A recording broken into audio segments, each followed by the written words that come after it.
I think we see the continued vibrancy of the research culture here, and we are growing and growing.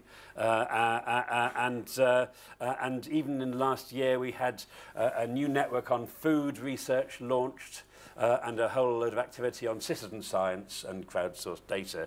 So this is one of a number of strands of work here. We see the continued theoretical dynamism, in particular work on the sociology of markets that Donald Mackenzie is inspiring us with, but also ongoing discussions, for example, about the relationship between science and technology studies and innovation studies. Some of us will be taking part in the 50th anniversary of the Science Policy Research Unit in Sussex, and Ari and I are speaking in a session which continues to address that interesting relationship. So it seems to me that there is an intellectual ferment here that we hope to carry forward. I suppose a message for the troops here is about grand challenges.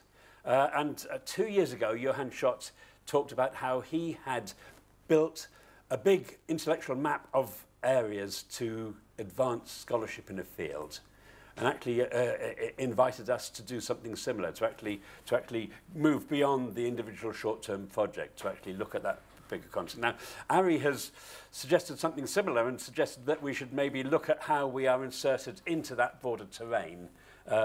Inviting us to open our sights, both in terms of how we see our analytical challenge, but also those of us who are interested in intervention may be interested in those spaces, the spaces for intervention that Martin was talking about. So it seems to me that you know, we do, however, get stuck in the exigency of the short-term project and the particular sponsor, and we're always being pulled down to the local, but we do need time, as Francesca said, to map where we are in the longer-term space and history of things, and perhaps we can find a way of pulling together our scholarship in a more systematic manner.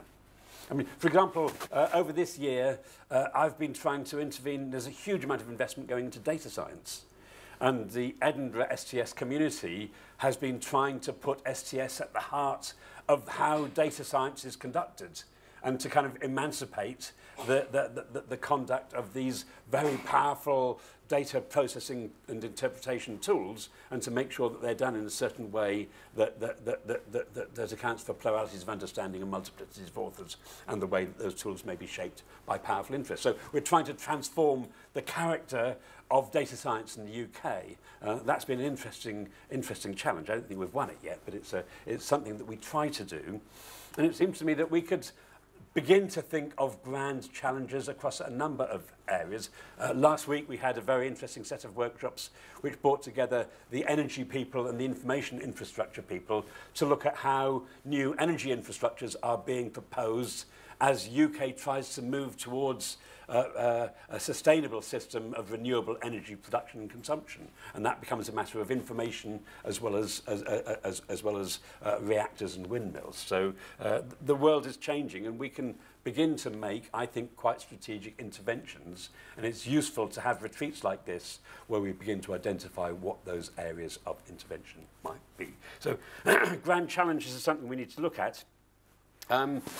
Looking forwards, we've got another conference in November where Bruno Latour and Helga Novotny will be coming to get honorary degrees, and that conference will be sponsored by the UK Association for Studies of Innovation, Science and Technology, which we helped establish already a strong lineup of speakers, and that has the goal partly of looking back at how different disciplinary contributions and strands have helped constitute this field of science, technology, and innovation studies, but also, importantly, to look forward and to consider some of the key grand challenges confronting the field. So more is happening this year as part of the SSU 50 celebrations, and I will tell colleagues more about it. It's time to say thank you to people. STIS in particular provided the money. Anne Ballantyne on holiday. Geraldine Dubai, is she here? She always hides rather than be applauded, who's done a lot of admin support. But actually, I have to say, this year's event, we had enormous inputs from our team of PhD students. Matt was but one of many, and the rest are listed here. They've worked really hard to get things organised and to keep the show on the road, and it's been very well organised as a result. So we owe them a vote of thanks. We owe a vote of thanks to all the people who've come here, people who've come from very far away, from as far as Taiwan, or even Exeter, Twente. And so I'd like to thank the people who came to speak and the colleagues who've come to make this such a wide and diverse and productive encounter. So thank you to all of you, and can we thank these people in the normal manner? Thank you.